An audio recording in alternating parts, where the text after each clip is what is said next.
Hai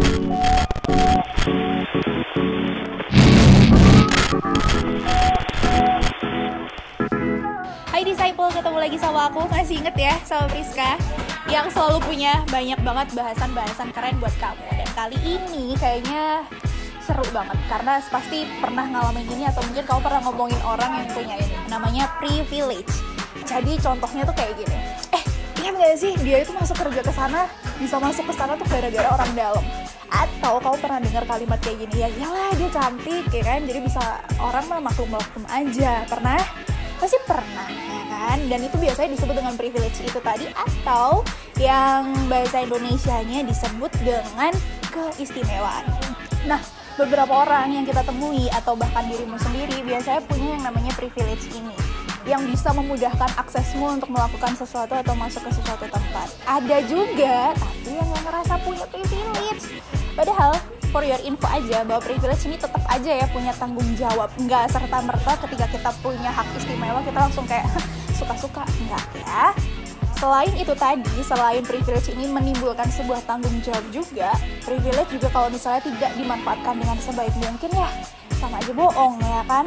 Tapi kali ini kita ngebahas privilege ini agak beda.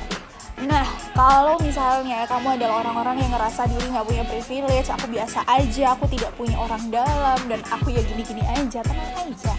Aku punya tips buat kamu supaya nggak bergantung sama yang namanya privilege. Guys, you born equal. Artinya kamu lahir itu semuanya sama gitu. Sama-sama makan nasi, sama-sama bisa bergerak, ya kan? Sama-sama manusia yang paling penting. Nah, dengan hal ini bisa membantu kita untuk sadar bahwa ya apapun suku kamu, apapun asal kamu, apapun latar belakang kamu tuh punya kesempatan yang sama gitu loh.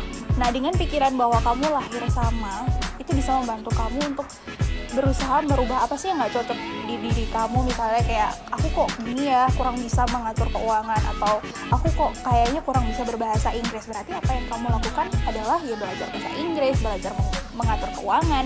Intinya kamu jangan terlalu mikirin hal-hal yang itu tadi malah menghambat kamu gitu, malah jadikan itu sebagai tantangan supaya kamu bisa lebih maju. Ada satu kalimat yang bagus banget, quote lah ya bilangnya, dari Bill Gates, yang bunyinya adalah, miskin itu bukan salahmu, tetapi ketika kamu meninggal dalam kemiskinan, itu baru salahmu.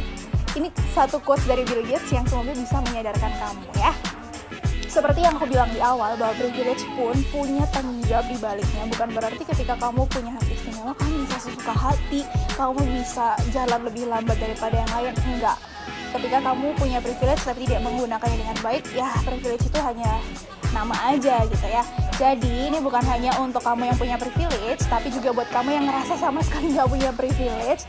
Jangan pernah mikir bahwa privilege ini malah bikin kamu nggak semangat, nggak mau berjuang, tapi tetap ya positif untuk berjuang. Apapun deh, mau kamu punya atau nggak punya privilege, intinya berjuang. Nah, di poin yang paling penting adalah intinya mau kamu punya privilege atau enggak, kamu tuh tetap harus bertanggung jawab sama kehidupan kamu. Kamu udah dikasih hidup ya, sebagai bukti tanggung jawab atas kehidupan ya berjuang dong. Jangan mau kamu jadi orang, apalagi masih muda, males-malesan, terus ya karena aku gak punya privilege beb, terus gimana dong? Jangan kayak gitu, tetap berjuang, tetap semangat ya.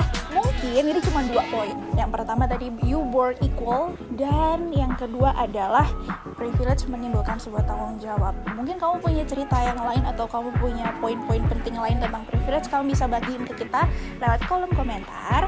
Dan pastinya kita bakal ketemu lagi di Disciple Media dengan bahasan yang lain, so kamu wajib tungguin. Stay tune!